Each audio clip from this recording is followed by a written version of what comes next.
and welcome to Moneycontrol. You have tuned into IPO Watch and I'm your host Nickey Mirchandani. Today we're here to talk about Apeejay Surrendra Park Hotels, which operates the brands such as The Park Collection. The company is looking to raise around 920 crore through the initial public offering, and as we speak, the IPO has been subscribed by 8.5 times. On day 3, QIB portion has fully been booked.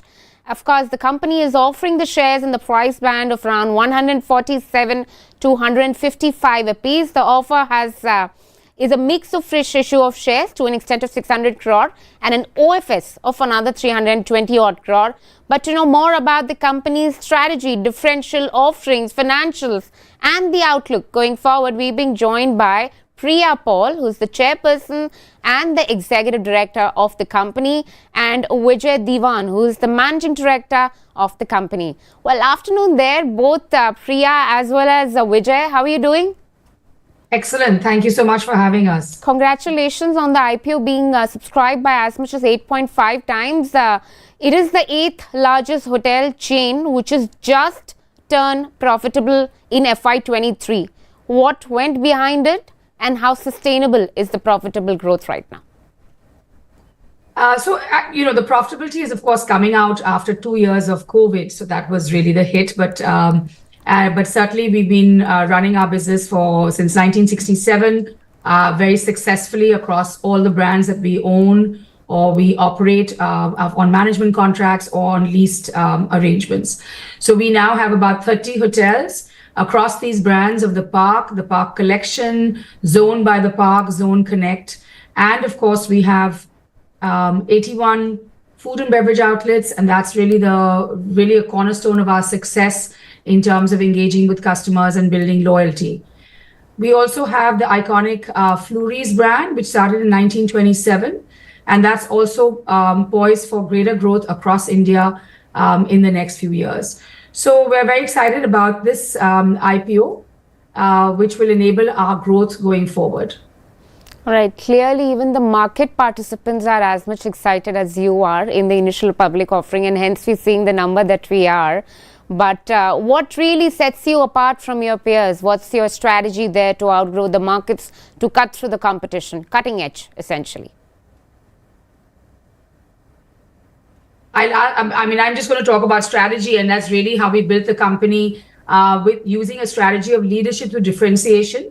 And that's something that we all believe in terms of actually creating products, services, and experiences that are really anything but ordinary. And that's really been the strength of the company in terms of how it's been built up.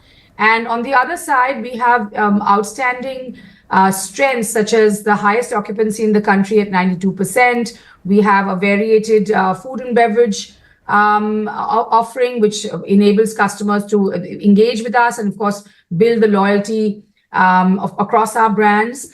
We have a pan-India presence. We have, of course, the Fleury's brand. And, of course, we have an outstanding team that continues to create and innovate and create outstanding brands for so many years.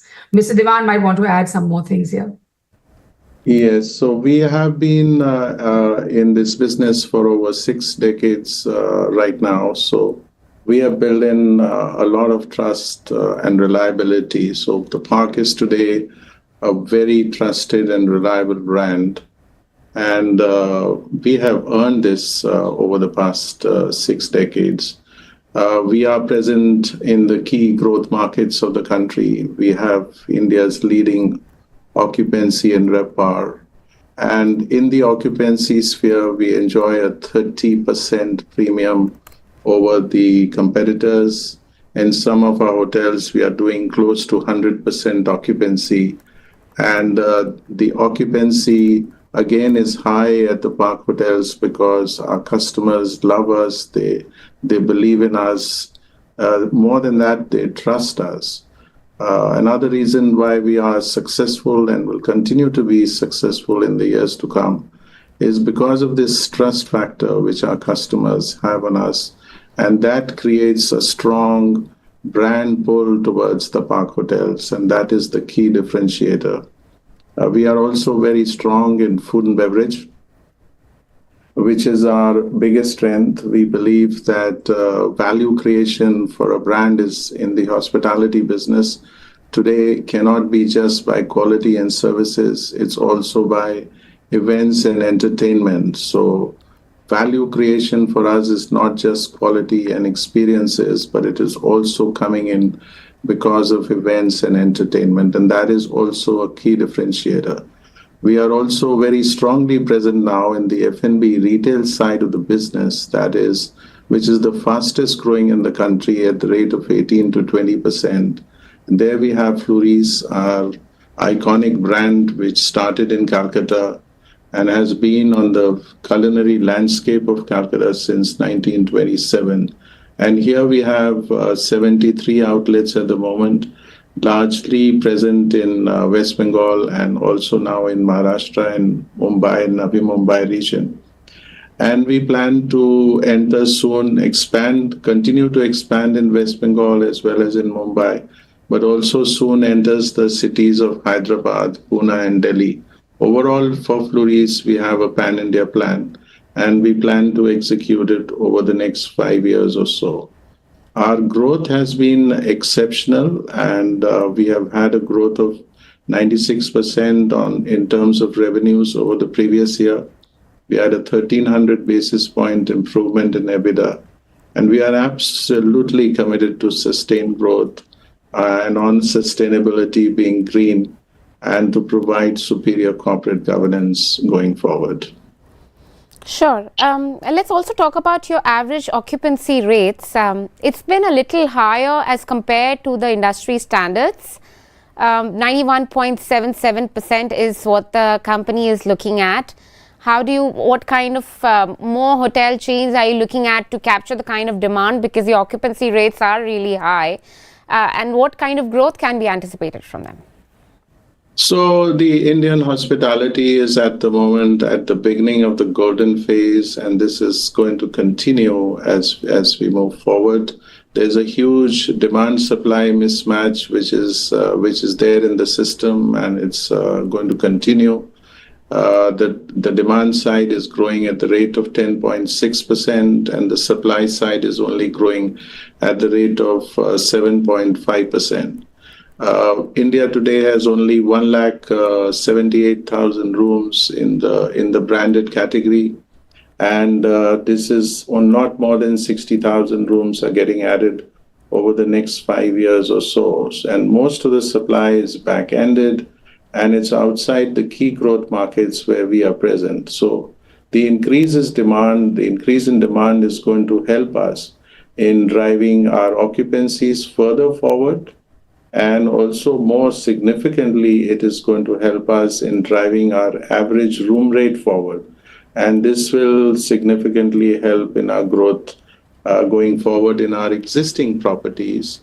And of course, we are going to be opening our own properties, as well as we'll take more properties on lease and under management contracts. So we plan to virtually double our inventory, which is currently at 2,298 rooms, to roughly about 4,403 keys by the end of 5 years. So virtually we will double our inventory. So growth is going to come both inorganic as well as organic going forward. Sure. Of the expansion that you're targeting, how much will be through inorganic? If you can give that split, would be really nice. So currently, as we have 2,298 rooms, we will be virtually doubling our inventory. A significant part of the growth is on the asset-light side of the model, where 1,353 keys are going to be added. But the most significant thing is that we are going to be developing our own hotels. We have got 3 land banks which are currently there in the balance sheet, and a total of about 15 lakh square feet for development. Out of this, we will be developing 11 lakh square feet going forward. We will be developing 6 lakhs square feet at Calcutta. Then we have 2.5 lakh square feet at Pune. 1.5 lakh we will develop in our existing property at Visakhapatnam, and about 1 lakh we will develop in our existing property at Navi Mumbai. So our own properties will grow by 630 rooms. The managed site properties over 5 years are expected to grow by 1,353 rooms. And on the lease side, the growth is going to be 122 rooms, adding this all to 4,403 keys. Plus, we do have land at Jaipur also, which I mentioned. There are 3 land banks. We will see the market and the situation, and it's possible that we may develop it within this period as well, which will be an additional 200 keys. That sounds quite detailed plan, but I'd also want to understand the mix now. Owned, leased, managed. How will that shift in the next 5 years? So currently, we have on the ownership side, we have roughly about 48%. This will move to roughly about 39%. So that's going to be the shift. And on the managed side, we will be moving up to roughly about 54%. And the balance will be leased, which will be roughly 7%. Mr. Dewan, we spoke about occupancy rates being a little higher as compared to the industry standards, right? 91.77%. And then you told us about your expansion plans, but a bit of concern there in terms of the EBIT margins. At 33.77% is a tad lower as compared to something like a Charlotte, something like a Lemon Tree, more or less in terms of EIH and SAMI hotels. Any plans to further boost your margin profile? If yes, what kind of drivers are we looking at? And why is the growth a tad lower as compared to some of its peers? It depends where you are putting us and how we are being slotted. But we believe that we are operating in the upper upscale segment of the business where we are outright market leaders. We have the industry's best metrics. We have leading occupancy, RevPAR, and EBITDA margins. If we were to compare, you mentioned the many of the hotels. If we were to compare with Indian hotels or with EIH or with SAMI, we are way ahead of them. But that be the case, we are operating in our own segment, and that is the upper upscale segment where we have this leadership position. More than that, yes, we are further improving our efficiencies. These efficiencies are going to improve on the payroll side of the management, which there are a lot of lessons we learned during the COVID period, where we were pre-COVID operating at 1.33 a room. So this has now improved further. Our employee-to-room ratio has been further improved. We are absolutely, on the other hand, committed to ESG. ESG for us is not about just ticking the boxes. It is about making a big difference to our business, as well as making a contribution to the planet. 2 of our hotels are going to be LEED Platinum certified by the end of this financial year, and this process will continue. And this will lead to significant improvement in our efficiencies. So we have been outperforming the market in the segment in which we are operating, and we'll continue to do so in the years ahead. Okay, so with that said and done, you've clearly laid out the drivers that you can drive your synergies or efficiency from very beautifully. But what kind of range then one can look at? At the moment, it's difficult to forecast, but difficult to say because of various regulatory issues. But we are going to significantly outperform the market. There's no question about that. Are we looking at a margin which is above 40% anytime soon? We expect that results are going to be good going forward. Okay, all right. Hard luck with that. But you also spoke about your payroll for the management team, right? How do you intend to scale that down? How does that work? What kind of reduction can one look at in terms of the cost optimization? What kind of synergies do you think that will lead to operational performance? How can one look at it? Firstly, we strongly believe that, in our employees, in our teams, we believe that highly engaged employees only lead to highly engaged customers, and that leads to higher profits. We have a strong result-oriented culture, which is based on very strong values which exist in our company, which is based on excellence, innovation, teamwork, commitment, integrity. And more than that, it is reliability and trust of both our employees as well as our customers. We have been consistently improving on all operational costs, and this is there on the payroll side. It should significantly improve. It should significantly improve on the heat, light, and power side, that is the electricity side, which is a high cost in hospitality business. And also on the F&B side, there's a lot of menu engineering which is taking place that will cause reduction.